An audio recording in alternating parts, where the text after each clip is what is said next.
39वां अध्याय वाराह अवतार हिरण्याक्ष वध। मार्कंडेय जी कहते हैं, नरेश्वर, इसके बाद मैं भगवान विष्णु के वराह नामक पावन अवतार का वर्णन करूंगा। तुम एकाग्र चित्त होकर सुनो। सत्तम, ब्रह्मा जी का दिन बीत जाने पर जब अवान्तर प्रलय होता है, तब संपूर्ण त्रिलोकी को व्याप्त करके केवल जल ही जल रह जाता है। राजेंद्र, उस समय त्रिभुवन में जो भी प्राणी हैं, उन सब का ग्रास करके ब्रह्म स्वरूप जगदीश्वर भगवान विष्णु उस एकांव जल के भीतर सहस्त्रों फणों से सुशोभित शेषनाग की शैया पर सहस्त्र युगों तक चलने वाली रात्रि में शयन करते हैं।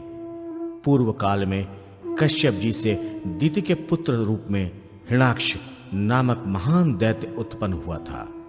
ऐसी बात हमने सुनी है। वह महान बलवान और पराक्रमी था।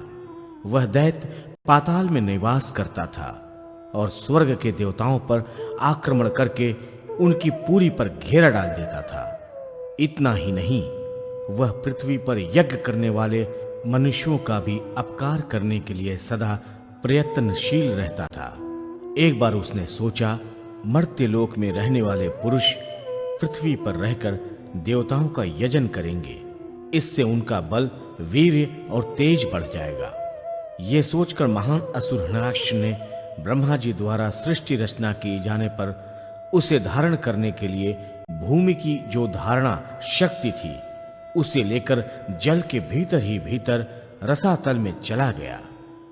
आधार शक्ति से रहित होकर यह पृथ्वी भी रसातल में ही चली गई। योग निद्रा का अंत होने पर जब सर्वात्मा श्री हरि ने विचार किया कि पृथ्वी कहां है, तब उन्होंने योग बल से यह जान लिया कि वह रसातल को चली गई है।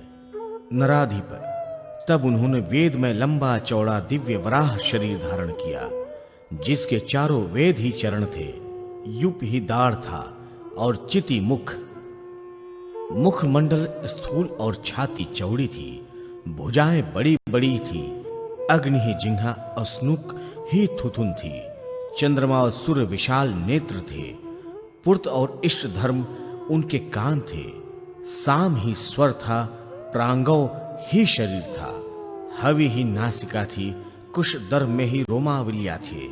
इस प्रकार उनका संपूर्ण शरीर वेदमय था। पवित्र वैदिक सुक्त ही उनके बड़े बड़े अयाल थे। नक्षत्र और तारे उनके हार थे तथा प्रलयकालीन आवर्त ही उनके लिए भूषण का काम दे रहे थे। नृपश्रेष्ठ भगवान विष्णु ने ऐसे वराह रूप को धारण कर रसातल में प्रवेश किया। उस समय सनकादि योगी जन उनकी स्तुति करते थे। वहां जाकर भगवान ने युद्ध में हिरण्याक्ष को मारकर उस पर विजय पाई और अपनी दाढ़ों के अग्रभाग से पृथ्वी को उठाकर वे रसातल से ऊपर ले आए। फिर देवगण उनकी स्तुति करने लगे और उन्होंने पूर्वत पृथ्वी को स्थापित किया। पृथ्वी को स्थिर करने के पश्चात उस पर यथास्थान पर्वतों का सन्निवेश किया। तदनंतर वैष्णव के हित के लिए कोकामुख तीर्थ में वाराह रूप का त्याग किया। वह वाराह क्षेत्र उत्तम एवं गुप्त तीर्थ है। फिर ब्रह्मा जी का रूप धारण कर उन्होंने सृष्टि रचना की।